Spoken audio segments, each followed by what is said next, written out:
자, 19번까지 했죠. 20번. 틀린 것은 했습니다. 1번. 분묘기지권에 그 효력이 미치는 범위 안에서 새로운 분묘를 갖다가 설치하거나 원래의 분묘를 다른 곳으로 이장할 권능은 포함되는 것이 아니다. 그죠? 오해하시면 안 됩니다. 이장 권능은 분묘기지권에 들어갑니까? 안 들어갑니까? 분묘기지권에 이장 권능은 들어가지 않습니다. 다만 예외적으로 이장 권능을 갖게 되는 경우가 있죠. 예외적으로 있어요. 이장 권능이 있는 경우가. 원칙과 외로 혼동하시면 안 돼. 이거 어떤 경우예요? 종중묘지. 집단묘지요. 집단묘지 같은 경우는 분묘기지권에 인정을 하는 그 범위를 어떻게 인정을 해요? 포괄적으로. 전체적으로. 그렇게 인정을 하다 보면 분묘기지권에 미치는 범위 안에서 이렇게 막 이삭하고 막 이렇게 이삭하고 그래도 이건 변함이 없잖아요. 그랬을 때 뭐가 돼요? 아, 이장이 된다더라. 이렇게 되는 거죠. 원칙과 예외로 혼동하시면 안 됩니다. 1번, 동그라미 1번이 원칙적인 판례 내용이에요. 원래 이장 권능은 포함되는 게 아니다. 이 말이에요. 2번, 최종으로 연장을 받은 설치기간이 종료한 분묘 연구자는 설치기간이 만료되고 나서 1년 내에 분묘에 설치된 시설물을 갖다가 철거시켜야 되겠다. 그랬잖아요. 1년 내에 철거하게끔 되어 있습니다. 안 하면 형사처벌입니다. 3번, 분묘기지권에 효력이 미치는 지역의 범위 내에서 기존의 분묘에 합장해서 단분 형태의 묘를 설치하는 것은 인정이 안 되죠. 단분 형태든 그 다음에 쌍물 형태든 인정이 안 된다. 4번, 장사 등에 관한 법이 시행된 뒤에 토지 소유자의 승낙을 얻어서 분묘를 설치했을 때 그 설치기한은요, 이제 제한을 받죠. 장사 등에 관한 법이 시행된 뒤에 나타난 변화가 뭐예요? 시행된 뒤에 나타난 변화 두 가지죠. 자, 분묘의 설치기간이 뭐예요? 제한을 받죠? 몇 년? 30년 이렇게 제한받고, 또 한 가지는 장사 등에 관한 법이 시행된 뒤에 남의 땅에 함부로 분묘를 설치한 사람에 대해서 20년간 평원 공연하게 묘를 써왔다고 해도 시효시를 인정하지 않겠다. 그게 변화된 내용이죠. 자, 그래서 4번도 맞는 얘기. 그 다음에 5번, 분묘기지권은 권리자가 의무자에 대해서 그 권리를 포기하는 의사표시를 하는 것 외에 점유까지 포기해야만 그 권리가 소멸되는 것은 아니다. 이렇게. 자, 21번 농지법입니다. 옳은 것은 했고요. 21번을 많이 틀리셨어요. 1번에 보면 임대인이 질령, 징집 등 대통령령으로 정하는 불가피한 사유가 있을 때는 임대차 기한은 3년 미만으로 정할 수가 있다. 예외입니다. 원래는 3년 미만으로 약정을 했거나, 그렇죠? 그렇게 됐을 때 약정이 없거나 그랬을 때는 3년 되는 겁니다. 원래는. 다만 이렇게 불가피한 사유가 있을 때는 3년 밑으로도 약정할 수 있다는 예외. 2번, 매수인이 주말 농장용 농지를 구입했으나 주말 체험 영농에 이용하지 못하게 됐을 때는 즉시 처분해야 된다. 그렇습니까? 즉시 아닌데. 농지를 갖다가 농사 짓겠다고 농지를 취득했습니다. 그죠? 근데 농사를 안 지어요. 그럼 어떻게 해요? 처분해야 될 의무가 발생하죠? 언제까지 처분해야 됩니까? 그쵸? 처분해야 된다 이러면 1년 이내 처분이죠? 처분 안 하면 어떻게 됩니까? 이번에 이제 1년 내 처분 안 하고 앉아있으면 처분 명령이 떨어지겠죠? 이때 처분 명령 할 때는 말미를 6개월을 주죠? 6개월 내 처분하시오라고 명령사가 나와야. 그래도 처분 안 하면 어떻게 됩니까? 이행강제금. 이행강제금은 얼마나 물리던가요? 매년 20%. 똑 떨어지는 20%입니다. 매년 20% 이하가 아니고 20%. 매년 부과하고 20% 이렇게 되는 거예요. 안 따르면. 그러니까 여기서는 지금 뭐냐면 주말 농장용 농지를 취득했고 거기를 취미 용농을 안 한다 이 말이에요. 그러면 처분해야지. 즉시가 아니고 뭐예요? 1년 이내 처분해야 된다. 그 다음에 3번은 상속위에서 농지를 취득한 자로서 농업 경영을 하는 자는 농사 짓잖아요. 그럴 때는 제한이 없지요. 그래서 이거 3번 지문은 농업 경영을 하지 않는 자는 이렇게 바꾸셔야 돼. 농업 경영을 안 하는 사람은 이렇게. 그때는 만조금의 턱까지 소유할 수 있다. 4번 지문은 농지는 매수인이 농지 취득 자격 증명을 받지 못한 경우에 농지에 대한 매매 계약도 무효다. 그랬어요. 농지 취득 자격 증명을 받지 못하면 등기는 안 나겠죠. 농지에 대해서. 그러나 농지에 대한 매매계약 자체가 무효로 되는 것은 아니죠. 그 다음에 이제 5번. 농지 전용 협의를 마친 농지를 매수하는 경우 농지 취득 자격 증명이 필요하다. 농지 전용 협의 이 말 나오면 어떻게 돼? 협의. 농지증 필요 없습니다. 전용 협의 이 말 나오면 농지증이 필요 없고 이렇게 되거든요. 전용 협의가 아니고 농지 전용 허가 또는 신고한자가 농지를 취득하는 경우 이렇게. 이때는 농지증이 뭐예요? 필요하죠. 필요한 거 이렇게 돼요. 이거 꼭 구별하셔야 되고 허가나 신고는 필요하고 협의는요 필요 없고 또 한 가지 경매로 낙찰을 받을 때는 농지증 있어야 되죠. 매각 결정기일까지. 근데 담보권자가 농지를 낙찰받는 경우 담보 농지 취득이다 그랬을 때는요 필요 없습니다. 담보권자가 일시적으로 취득하는 거잖아요. 필요 없습니다. 이렇게. 22번 기억번요. 국내의 토지를 소유하고 있던 외국 사람이 그 토지를 매각합니다. 팔아먹어요. 취득할 때나 외국인 특례가 적용되는 거죠. 팔 때는요 적용이 없어요. 2번 니은번 외국인 등이 건물의 소유권을 취득하는 경우 외국인 특례에 따른 취득신고를 해야 되겠다. 건물도 규제하는 거 맞죠? 토지만 규제하는 게 아니고 이제는 취득신고는 토지, 건물, 공급, 주택 공급, 그 다음에 또 지위 이런 거 다 대상입니다. 건물도 들어갑니다. 디귿번 사원 또는 구성원의 절반이 딱 대한민국 국적을 보유하고 있지 않아요. 딱 절반이요. 그때는 거래 신고등에 관한 법률상의 외국인 등에 해당한다. 1번 외국이 주택법에 따라서 공급계약을 체결했을 때 계약일로부터 60일 내 취득신고하는 거예요. 맞죠? 다만 이런 경우는 동시에 사실 리얼번 같은 경우는 동시에 어떤 것도 돼요? 부동산 거래 신고 대상도 되죠. 외국 사람도. 근데 만약에 부동산 거래 신고했다는 전제가 깔리면 외국인 특례에 따른 취득 신고는 할 필요가 없게 되는 겁니다. 일단은 신고 대상은 대상인데 해버리면 할 필요는 없게 되는 경우가 리얼번. 맞다고 봐야 되겠고. 23번에요. 틀린 것은 그랬는데 여기서는 거래 예정 금액 등 칸에 적는 게 뭐예요? 거래 예정 금액 등 칸에 적는 거. 세 가지인데 거래 예정 금액, 그 다음에 개별 공시가, 그 다음에 건물의 공시가격 세 가지를 적는 거죠. 다시 한번 거래 예정 금액 등 칸에 적는 거 세 가지. 예정 금액, 개별 공시가, 건물의 공시가격 이렇게 되고요. 중개보수는 기재 항목이 따로 있죠. 그래서 1번이 틀린 거고요. 2번에 대상 물건 표시란에서는 중요한 것들이 뭐냐면 위반 건축물 이런 거 적고 그 다음에 방향 이런 거 적고 내진 이런 거 적고 뭐 하나 더 얘기한다면 용도 이렇게 거기 안 나와 있지만 용도까지. 3번에 실제 권리관계 또는 공시되지 않은 물건을 권리에 관한 사항은 크게 두 가지 적어주죠. 등급에 안 나오는 권리관계 또 하나는 뭐예요? 정원석, 정원수 같은 비싼 물건 이걸 적어주는 게 실제 권리관계고 내외부 시설물의 상태 그러면 수도, 전기, 가스, 승강기, 소방, 난방, 배수 뭐 이런 거예요. 맞습니다. 그래서 입지 조건 그러면 5가지 기억하셔야 되는데 입지 조건란에 적는 건 뭐예요? 그렇죠. 도, 대, 차, 교, 판, 의료시설까지 도로, 대중교통, 주차장, 그 다음에 교육시설, 판매 및 뭐요? 의료시설 이렇게 사실 6개죠. 여기까지 치면 5번도 맞는 거. 자 24번에 틀린 것은 그렇게 했습니다. 중요한 질문들이 좀 많네요. 자 해봅니다. 1번 중개보수의 산출 내역은 확인설명서에 기재해야 된다. 맞습니까? 확인설명서에 적을 것 중에 13번째 항목이 중개보수 및 실비금액과 산출 내역이죠. 거기서는 그냥 보수 이게 안 나오고 산출 내역 나왔다고 해서 틀렸다고 생각하시면 안 됩니다. 일부러 그렇게 쓴 겁니다. 산출 내역도 기재사항 맞습니다. 2번이 틀렸죠.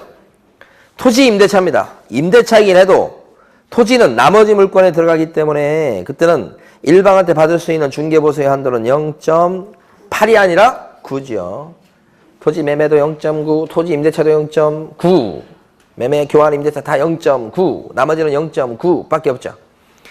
3번 지문이 85제곱미터를 초과하는 오피스텔은 이게 나머지 오피스텔에 들어갑니다. 그러면 임대차다 그랬을 때도 0.9입니다. 나머지에 들어가기 때문에 나머지 오피스텔도 나머지에 들어가죠. 0.9. 임대차도 0.9죠. 주의하셔야 됩니다. 3번. 4번은 건축물의 주택의 면적이 2분의 1 이상일 때는 주택에 대한 보수율을 적용합니다. 2분의 1 이상일 때는 주택, 2분의 1 미만일 때는요. 주택 외. 그죠? 5번.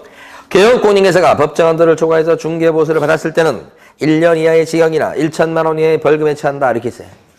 복비를 많이 받으면 초과보수가 돼서 금쟁이가 되죠. 요것은 1학년 일반짜리죠. 우리가 금쟁이 암기할 때 수협, 판매 1학년 일반짜리 암기했었죠. 그 수가 뭐예요? 초과보수 그런 거야.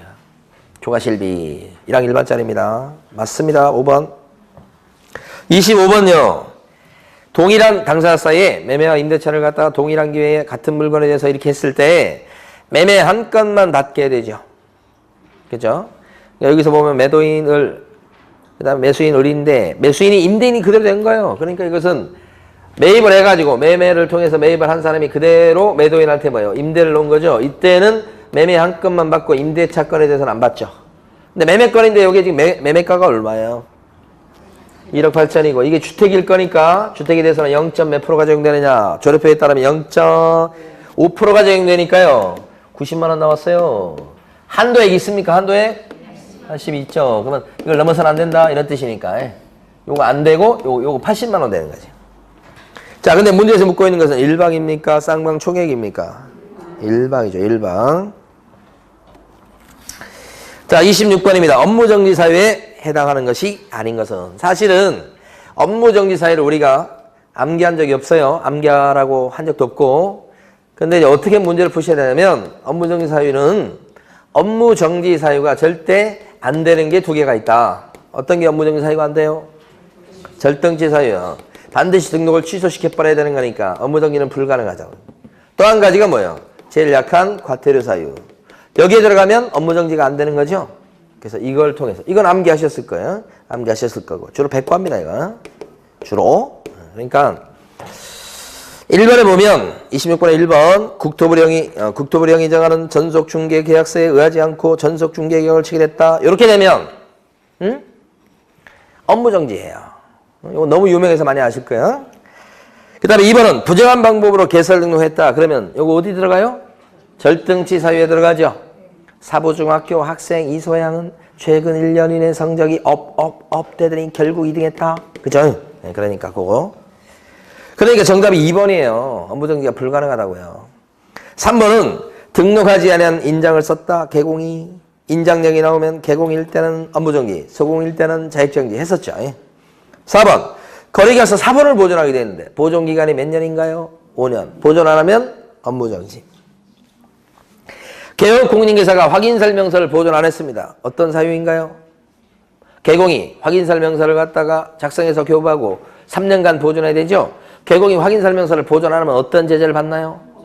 업무정지 똑같이. 5번처럼 5번에 보니까 거래계약서를 작성한 개공이 확인설명서를 갖다가 교부하지 않았다. 확인설명서를 교부 안 했다. 확인설명서에 날인 안 했다. 확인설명서를 3년간 보존할 걸 보존 안 했다. 싹 뭐예요? 업무정지. 그쵸? 알아두셔야 돼. 자, 27번 갑니다. OX 하십시오. 그랬고요. 기억번. 폐업기한이 3년을 초과한 경우에도 재등록한 개업공인인계사에 대한 폐업신고 전에 중개사무소 개설등록 취소 사유에 해당하는 위반 행위를 이유로 행정처분을 할 수 있다. 폐업기한이 3년 넘어갔는데도 행정처분을 할 수 있나요? 못하죠. 폐업기한이 3년 초과하면 등록 취소도 못하고 업무정지는 더 못하고 합치면 행정처분 못하고 하셔야 됩니다. 들렸죠? 니은번. 재등록한 개업공인인계사에 대해서 폐업 전 개설 등록 취소 및 업무정지에 해당하는 위반행위에 대한 행정처분을 함에 있어서는 폐업 전에 잘못한 것 때문에 행정처분 때릴 적에는 자, 폐업의 기간 고려하지요. 폐업의 사유 고려합니다. 둘 다 고려하지요. 그래서 끝이 틀렸고요. 디귿번. 등록관청이 등록 취소 처분을 하는 경우에는 그에 해당하는 사유가 발생한 날부터 3년이 경과했을 때는 등록 취소 처분을 할 수가 없다. 등록 취소 처분을 받을 짓을 했어요. 근데 3년 지났어요. 그러면 등록 취소를 때릴 수 있을까요? 없을까요? 때릴 수 있다. 왜요? 등록 취소 사유는 시효제도가 없으니까. 시효제도가 뭔데요? 몇 년 지나면 못 되냐 그런 제도예요. 그렇게 시효제도가 있는 건 유일하게 뭐예요? 업무정지. 업무정지 받을 짓을 하고 3년이 훌쩍 지나면 더 이상 업무정지를 못 때리게 되지요. 그게 뭐예요? 시효제도. 근데 자격정지라든지 여기 나온 등록 취소 같은 경우는 시효제도가 없으니까 3년 지났다, 5년 지났다 그래도 등록 취소나 자격정지를 때려버릴 수가 있다. 시효제도 꼭 알아두셔야 되고. 그러다 보니까 다 틀렸죠? 28번입니다. 운영위원회와 관련해서 1번 운영위원회는 공제사업을 감시하는 기구예요. 그러니까 이런 운영위원회는 협회 공제사업을 감시하는 기구인데 협회에다가 반드시 설치하게 돼 있어요. 그래서 1번 지문은 협회에다가 공제사업에 관한 사항을 심의하고 업무 집행을 감독하기 위해서 운영위원회를 어떻게 해요? 둔다. 이렇게. 둔다예요. 감독하는 기구이기 때문에 반드시 설치해야 됩니다. 그래서 둔다. 이렇게 기억하셔야 돼요. 2번 운영위원회는 성별을 고려해서 구성하는데 몇 명 이내로 구성한다고요? 19명이네. 그죠? 정책심의위원회하고 잘 구별하셔야 돼요. 정책심의위원회는 구성인원이 몇 명이네? 4, 7, 11. 위원장 포함해서 7명 이상 11명이네. 그렇게 되는 거죠. 3번 금융감독원 또는 금융기관에서 임원 이상의 직에 있거나 있었던 사람은 운영위원 위촉될 수가 있다. 금융전문가는 현직이 됐든 전직이 됐든 될 수 있는 거 아니에요.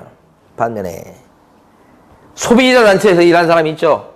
소비자보호원 이런 식으로 소비자 단체에서 일하는 사람은 현직만 위촉될 수 있고 전직은 안 통하죠. 이게 다른 점. 금융 전문가는요. 현직, 전직 다 되는 거고요. 자, 그 다음에요. 4번이 어려워요. 운영위원회 위원장은 국토부 1차관이 되고 운영위원회 위원은 국토교통부 장관이 임명 위촉한다. 이렇게 하면요. 이건 정책심의위원회 얘기예요. 운영위원회가 아니고. 그럼 운영위원회 위원장은 누가 되는 거예요? 호선이에요. 호선.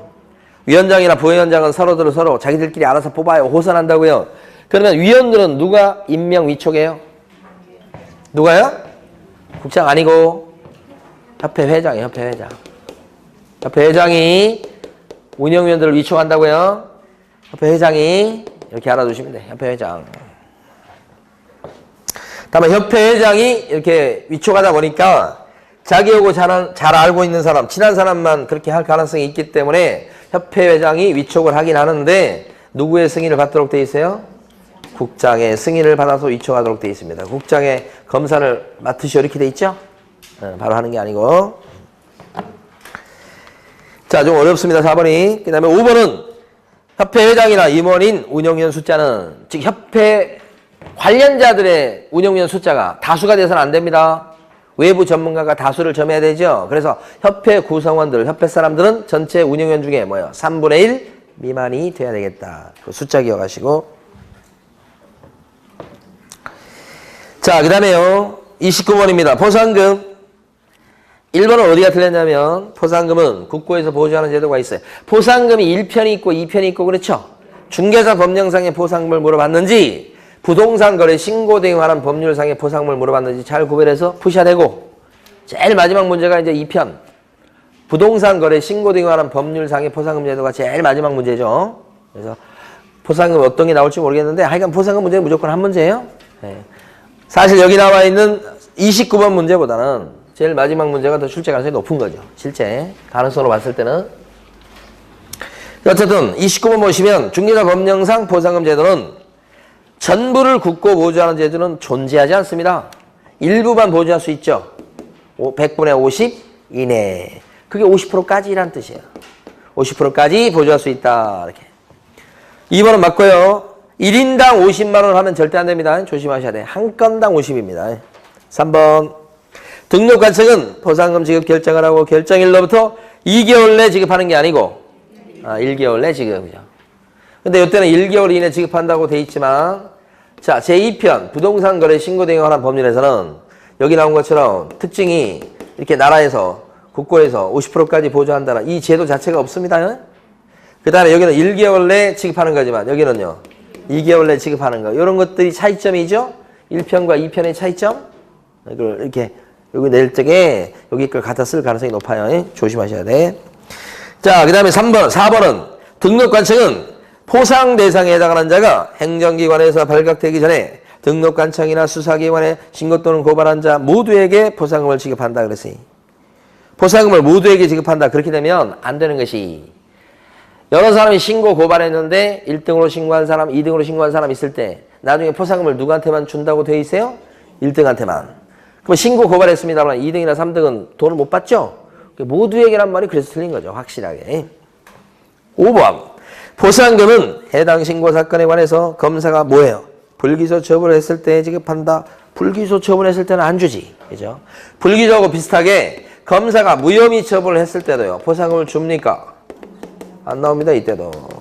기출문제에 나왔던 것처럼 불기소 처분했다. 사실 좀 문제가 있어요. 사실. 그래도 어쨌든 불기소 처분했다. 그래도 포상금은요. 안 나온다.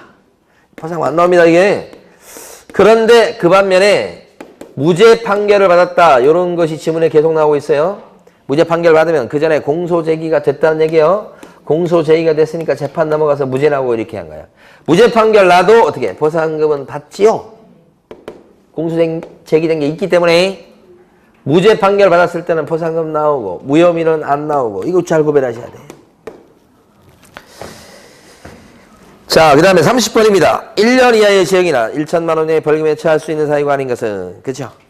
1번에 나와 있는 서로 다른 2개 이상의 계약서를 작성했다. 요건 어떤 글자를 따서 내용을 암기해 썼나요? 요 내용은 거자죠, 거자. 거자는 내용이 2가지인데 뭐예요? 거짓기재. 다운계약서나 업계약서 쓴 거 얘기합니다. 거짓기재. 두 번째는 뭐요? 이중계약서 작성이죠? 계약서요. 이중계약서 작성. 그러니까 세무서에 사업자 등록 신청할 때 들어간 임대차 계약서랑 진짜 임대차 계약서 2개가 있는 경우가 꽤 있다고요? 세무서 들어가는 계약서랑, 그죠? 진짜 계약서가 이렇게 2개로 나눠지는 거, 이중계약서죠. 이러면 안 된다고요? 만약에 이걸 갖다가 개업 공인중개사가 이중계약서나 또는 거짓기재했다. 그러면 개공은 어떤 제재 받고요? 절등치가 아니고 임등치고, 소공이 다운계약서나 업계약서를 쓰거나 또는 이중계약서를 작성하면 어떤 제재를 받고요? 자격 취소가 아니고 자격 정지다. 무조건 시험에 나오는 겁니다. 이 제재가. 그러니까 이런 다운계약서나 업계약서나 이중계약서를 썼을 때 징역으로 처벌하는 거 있습니까? 벌금 물리는 거 있습니까? 과태료 매기고 그런 거 있냐 이 말이죠. 없다. 그죠? 거짓으로 다운계약서를 썼다는 그것만 갖고는 과태료가 없어요. 근데 다운계약서를 쓰고서 이게 실거래가 신고로 들어가면 과태료가 나오긴 합니다. 아시겠죠? 거짓 신고했죠. 거짓 기재해서 다운계약서 써가지고 그걸 기초로 해서 부동산 거래 신고를 허위로 신고했어. 그럼 어떻게 돼? 취득가액의 100분의 5 이하의 과태료가 나오긴 합니다. 근데 다운계약서를 썼다는 그 자체만 가지고는 과태료가 없다는 뜻이에요. 오해하시면 안 되고요. 그 자체는 없는데 이제 거짓 신고가 들어가면 취득가액의 100분의 5 이하의 과태료가 나오겠죠? 이해되시죠? 그래서 더 나가서 그거 하고 단순히 그냥 다운계약서 썼다 그랬을 때는 이것도 없다는 거예요. 자, 그 다음에요.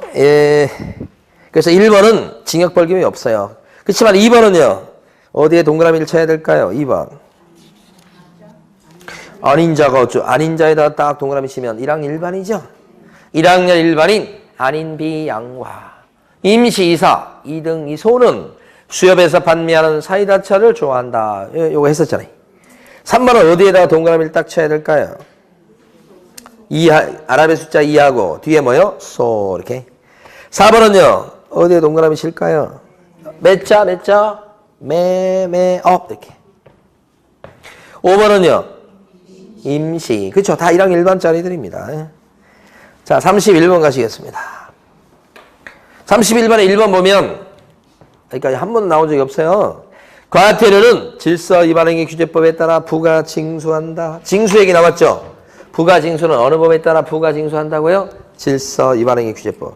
근데 같이 볼 것은 과태료 매기는 부과 기준은 뭘로 정하죠? 부과 기준? 대통령령. 과대.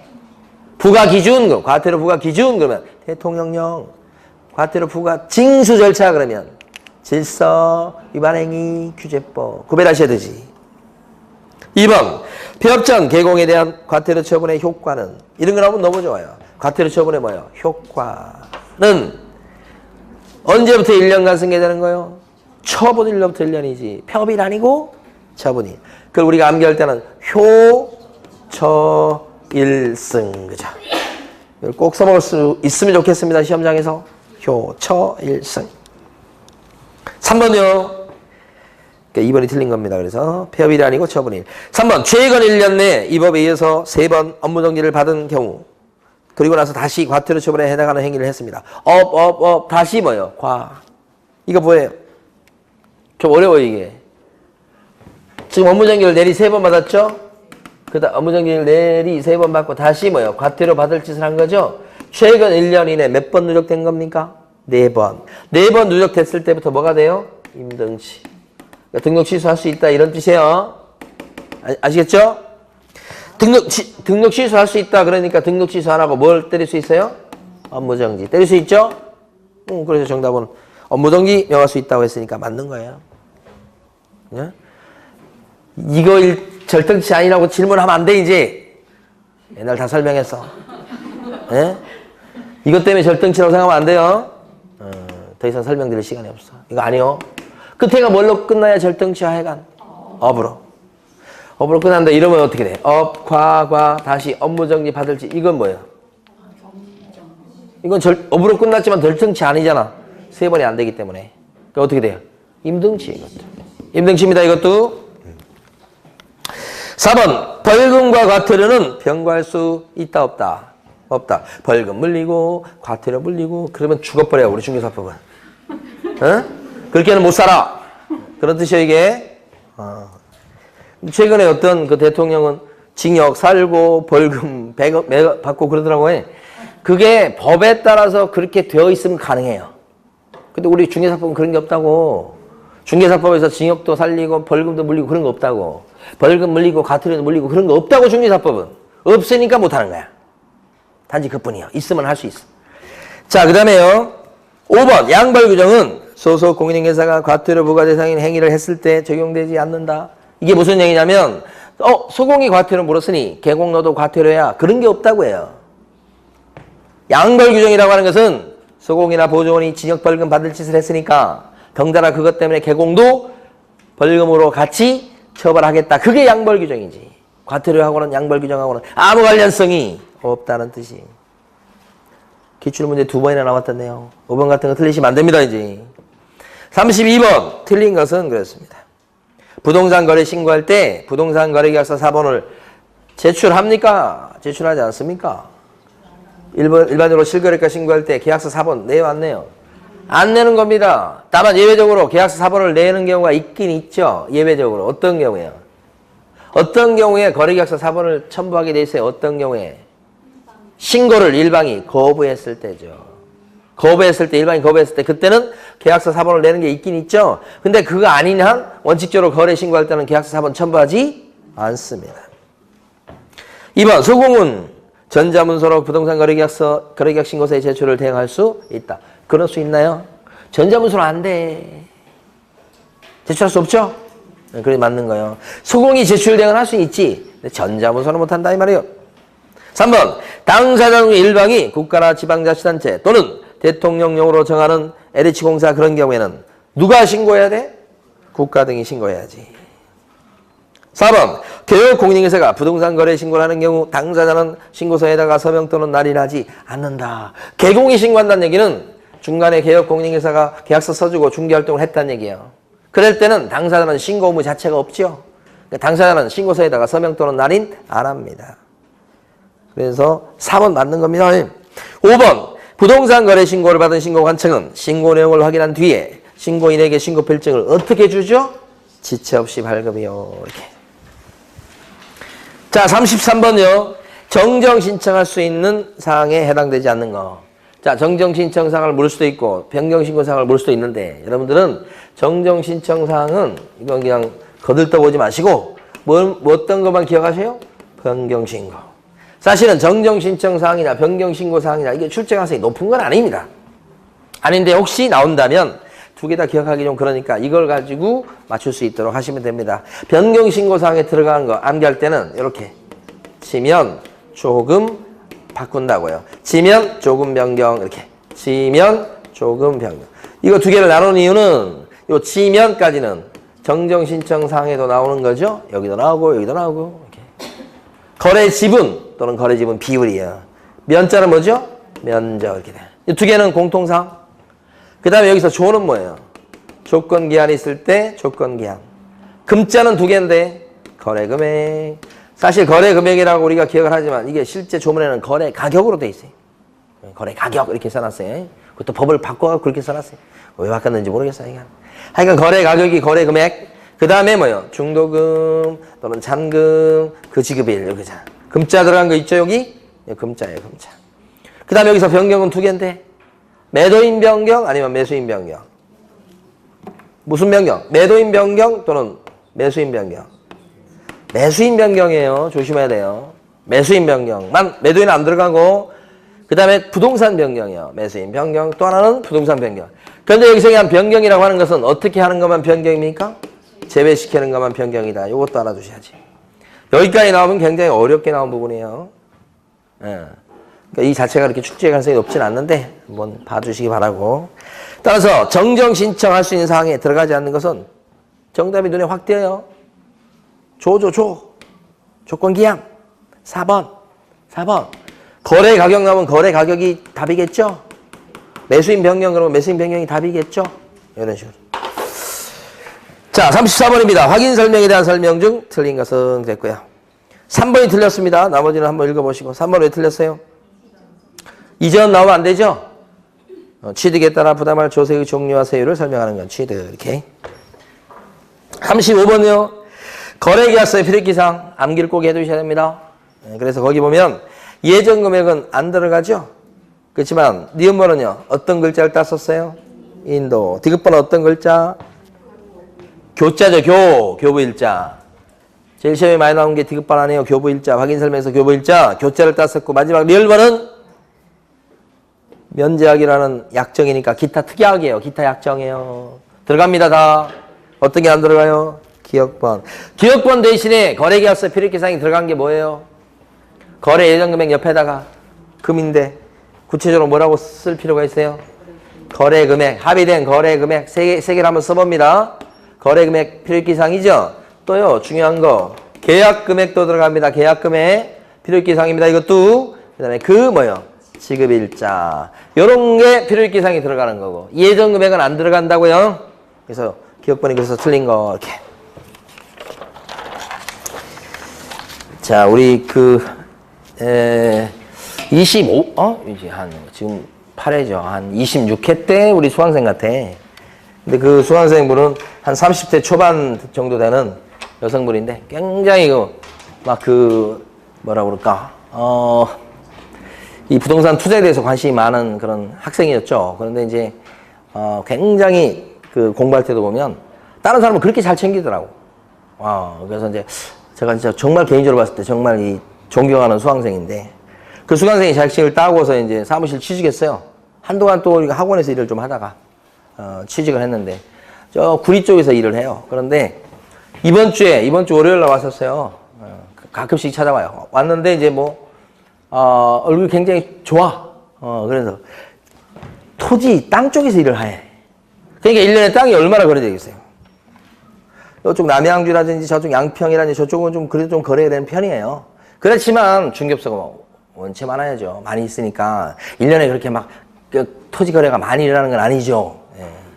그래서 어떻게 버티고 먹고 살고 있는지 그게 궁금해서. 그런데 잘 먹고 산대. 그런데 중개해가지고 이게 지금 집안이 편 게 아니고 잡았더라고. 잡았어. 뭘 잡았는지. 하여간 물주? 땅을 잡았어. 땅을 잡았는데 그게 한 3,000평 정도 되는 땅이라는데 그 3,000평 되는 땅인데 도로에 붙어 있긴 한데 평당 한 300만 원 정도 된다는 거지. 그러니까 이걸 갖다 자기가 3,000평이 이거에 대해서 처음부터 자기가 잡으려고 안 했지. 근데 이 사람이 이걸 처분하려고 생각하는데 덩어리가 크니까 잘 거래가 안 이루어지잖아. 그러니까 평당 한 300만 원 했던 건데 막 점점 납치더니만 150만 원이면 팔겠다는 거야 자기가. 그러니까 어떻게 이 수강생이 지금 이제 소공으로 일해요. 어떻게? 자기 알고 있는 사람은 다 끌어모은 거야. 10명을 모았어요. 10명을. 거기는 지점장도 있어요. 근데 워낙 이 다른 사람한테 이게 너무 잘해가지고 10명을 금방 모은 거야. 그래가지고 이걸 샀어요. 대출 받아서 샀지 또. 자기 돈 얼마 안 들어갔어요. 그런데 요렇게 최근에 잡은 게 아니에요. 그리고 나서 땅값이 올랐어. 그러니까 살 때도 싸게 샀잖아 지금. 또 올랐지. 그래가지고 중개사무실에서 일을 하는데 계약이 없어도 맨날 콧노래 부르고 그 다음에 스트레스가 없으니까 무슨 얘기면 벌어놨는데 지금 여기는 건수가 있어야 자기가 받아가거든. 그런데도 기분이 좋아. 이미 벌어놨는데 수억을. 그렇다니까. 그러니까 이것뿐만 아니라 저는 부동산 시장에서 여러분 자격증 공부하고 이런 거 참 잘하는 일이라고 생각해요. 물론 장사 안 되는 부동산도 많고 막 팔이 안 되는 부동산도 많긴 한데 분명히 여러분들이 자격증을 따가지고 만약에 부동산 시장에 가면 기회는 준다 이거야. 그 기회 잡는 건 여러분 능력이야 이제. 나중에 자격증 따면 직접 거래 할 거야 안 할 거야? 해야지. 직접 거래만이 살 거리다.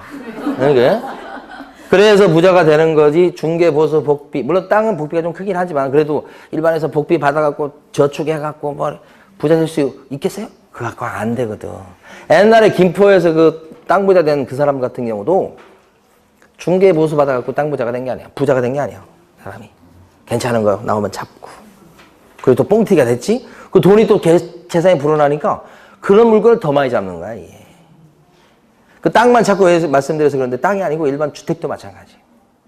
그런 경우가 1년에 한 번, 뭐 더 안 오면 2년에 한 번 정도씩 그런 기회가 온다면 여러분이 직접 거래해서 그거에서 수익을 낸다면 1년 연봉 나와. 그 이상 나와.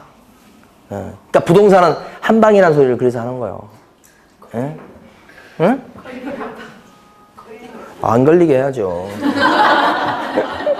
이거 여러분 뭐 크게 막 그게 아니라 여러분 들여다보지도 않아요 잘. 그러니까 그런 위험성은 있지. 다 위험성이 있는데 거기에 안 걸리게끔 해야지. 자기가 직접 거래하는 형태가 되지만 자기가 지금 소공 일하고 있으니까 예를 들어서 뭐 자기 남편 이름으로 산다든지 이렇게 하면은 뭐건 상관이 있어. 예? 자 힘내시라고. 그러니까 저는 자격증이 공부하시는 저희 동생이 지금 건설회사가네요. 계속 제가 명절 때마다 만날 때마다 공부해라. 자격증 따둬라. 너 은퇴가 얼마 안 남았다 지금. 보통 일반 회사에서 건설회사에서 한 50대 초중반 되면 그냥 나와야 돼 이제. 근데 자격증 따두면 너 건설회사 다녔기 때문에 너 유리할 수도 있다 너. 은행 지점장들이 많이 하시는 것처럼. 그렇지? 그런데도 아직까지도 안 따고 있어. 바보예요 바보. 나중에 가면 왜 그걸 느끼냐면 얼마 전에 제가 어떤 학원 지금 잊어먹었어. 갔는데 그분이 오셔가지고 자기가 옛날에 이거 공부를 하려고 했는데 그 당시는 자기 직장이 튼튼했어. 그러니까 막 하라고 해도 쿠팡기도 안 깼던 거야. 그리고 그 당시에는 시험이 쉬웠어 또. 아이 저거 해서 뭐해. 했는데 지금 공부하러 왔잖아. 연세가 70이 넘으셨어. 그래서 자기가 그때 안 딴 걸 후회해 지금. 근데 70 넘어도 딸 수 있을까요? 하면서 왔어 학원에 며칠 전에 이제 내년 공부하겠다고. 그러니까 딸 수 있을 때 따두고 그 다음에 분명히 일단 기회는 준다. 그 다음에 여러분 능력 문제 이제. 예? 자 36번 보십니다. 실무교육에 대한 설명 중 틀린 것은 1번 등록 신청자는 등록 신청일 전 1년 내 시도의사 또는 등록관청이 실시하는 실무교육 받아야 된다. 이거 틀렸잖아. 뭐가 틀린 거예요? 등록관청 나오면 안 돼. 실무교육은 교육의 실시권자가 등록관청이 시도의사 또는 등록관청이 실시권자가 되는 게 무슨 교육이야? 직무교육이지. 그거 혼동하시면 안 되고. 나머지 다 맞는 얘기들. 자, 요 중에서 또 출제가 안 돼서 좀 유력하게 꼽아보는 게 뭐냐면 5번에 나와 있는 지침요. 지침. 자, 실무교육의 전국적 균형 유지를 위해서 필요하다고 인정하면 실무교육의 지침을 마련해서 시행할 수 있다. 이렇게 돼 있죠? 누가 지침을 만드는 거예요? 국장. 여기 아직 안 나온 거예요. 37번이요. 반환채무 이행 보장을 위한 제도 중 설명 중 옳은 것은 1번 교육공인회사는 계약금 등을 자기 명의로 개공 명의로 예치했을 것을 당사자한테 권고할 수 있다. 자 2번 공탁금을 예치받은 법원은 예치 명의자가 될 수 있다. 공탁기관은 예치명의자 될 수 없죠? 예치명의자는 누구요? 정말 마지막이네. 예치명의자는 누구야? 예치명의자 그러면 매년 시험에 나온다고 그랬었잖아요. 빠질 수가 없어요. 예치명의자 그러면 개공, 그 다음에 또요? 대통령령으로 정하는 사람 이렇게 되죠. 대통령령으로 정하는 사람이 6명. 은, 공, 신, 보, 채, 전 이렇게. 은행료, 또요? 공제사업자요, 또요? 신탁업자요, 또요? 보험회사요, 또요? 채신관서, 전문회사. 개공까지 치면 총 7명, 7명만 예치명의자가 될 수 있으니 특히 조심할 것은 이 7명 빼고 그 밖에 제3자는 일체 예치명의자가 될 수 없습니다. 개공은 될 수 있습니다만 수공은 될 수 없다는 거. 당사자인 매도인과 매수인은 어때요? 공정성에 문제가 있죠? 될 수 없다는 거. 네, 이걸 꼭 기억하시고. 공탁기관 여기는 될 수 없어요. 공탁기관 없죠? 여기서 얘기한 공은 뭐예요?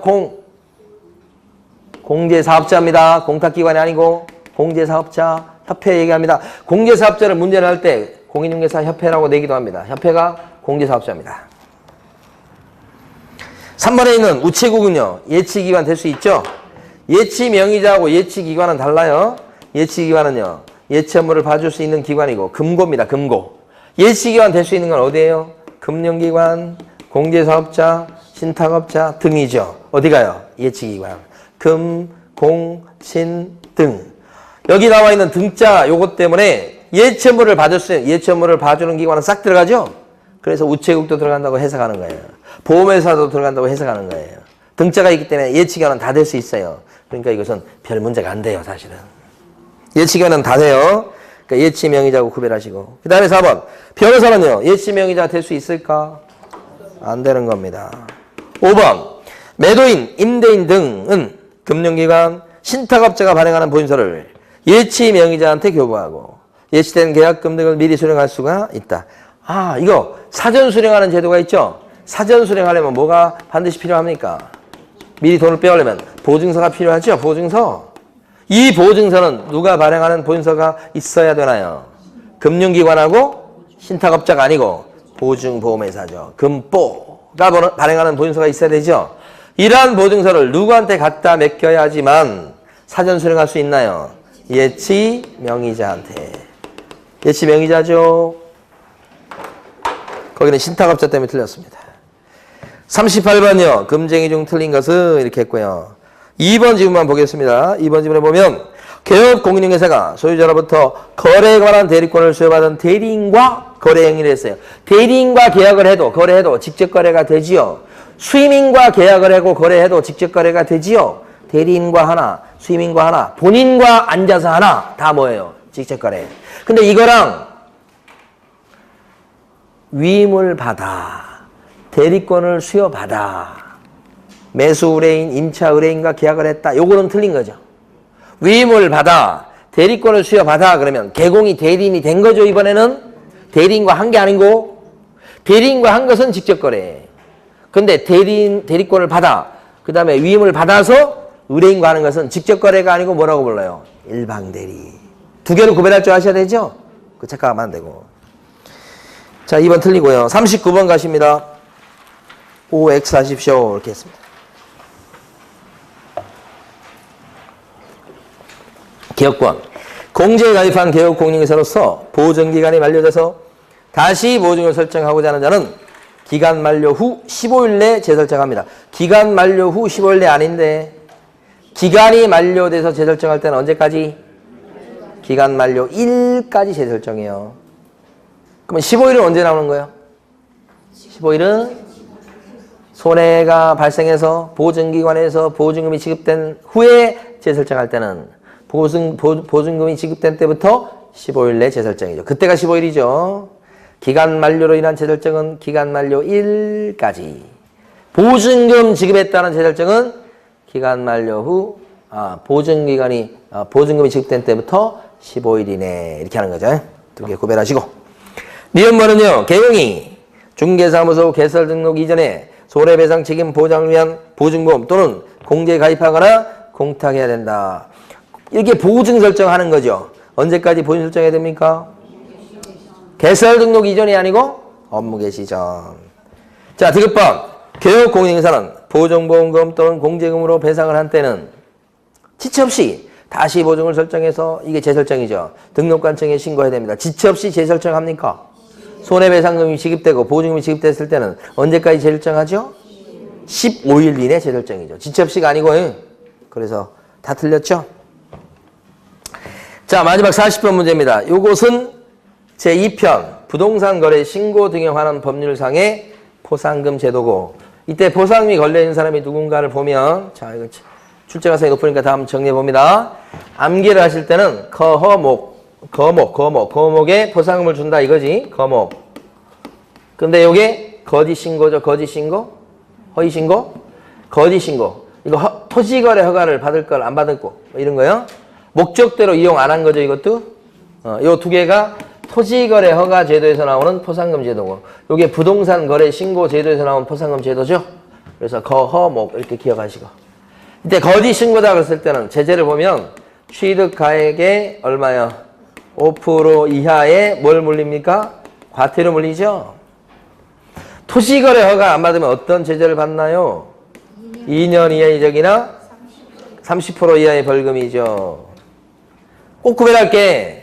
외국인 특례상의 허가 대상 땅일 때 취득 허가를 안 받으면 외국인 특례상, 그때는 2학년 2반이죠. 토지거래 허가 안 받으면 2년 이하 이적이나 30% 이하의 벌금. 이렇게 되죠. 목적대로 이용 안 했다 그러면 어떻게 되는 거야? 이행강제금이죠. 그게 취득가액의 10% 이하의 뭐예요? 이행강제금이야. 제재를 먼저 알아두셔야 돼요. 자, 그때 포상금을, 이런 사람을 갖다가 신고 또는 고발하면 포상금을 주는데, 포상금은 언제 주느냐? 지급 조건? 포상금을 주는 조건은 어떤 거냐? 봤을 때 이 경우는 일단은 증거자료, 입증자료를 갖다 냈어야 되고, 플러스 구체적으로 과태료가 매겨졌어야 된다. 이때는 형사처벌이니까 공소 제기가 되든지 또는 뭐요? 기소의 결정. 둘 중에 하나의 결정만 나면 미리 땡겨준다. 이때도 미리 땡겨주죠. 언제 줍니까? 이때는 이행강제금이 부과됐을 때가 아니고, 여기는 이행강제금 부과하는 거잖아요. 이행강제금이 부과됐을 때가 아니고, 그 전에 이행명령이 있게 되면 이미 포상금을 땡겨서 주죠. 이거 제일 어려운 부분입니다. 그 다음에 포상금은 도대체 얼마를 주는 거냐? 이때는 이거 중요하죠. 부과된 과태료에 몇 프로를 떼줘요? 부과 과태료 20%를 떼어주죠? 20% 떼주는 거. 그죠? 부과 과태료 20%를 떼줍니다. 예? 그런데 부과 과태료 20%를 떼어주는데 1,000만 원을 넘지 못하죠?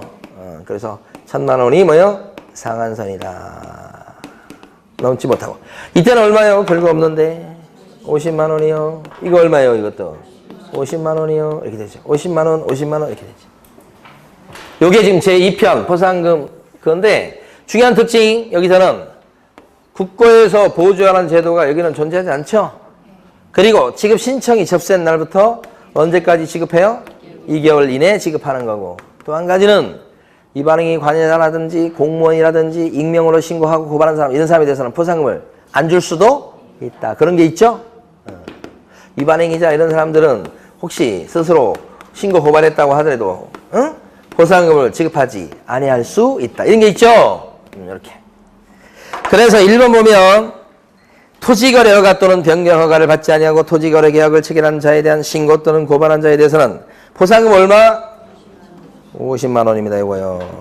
2번 부동산 거래 신고를 거짓으로 한 자를 신고한 사람한테는 부가과태료 몇 %를 띄워줘요? 10%가 아니고 뭐요? 20%. 3번 토지거래 허가 받은 목적대로 이용하지 않는 자를 허가 그랬을 때 포상금은 허가관청이 이행강제금을 부과했을 때 주는 게 아니고 이행명령이 있으면 포상금을 이미 땡겨서 지급하죠? 틀렸어요. 그 다음에 4번 신고관청이나 허가관청은 신청서가 접수된 날부터 얼마? 2개월이 아니고 1개월이 아니고 2개월 내 지급. 5번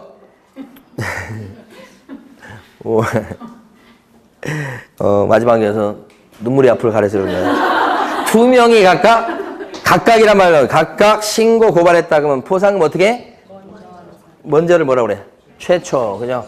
여기서는 각각 신고 고발했다 그랬을 때 포상금은요, 최초로 신고 고발한 사람한테 몰아주죠.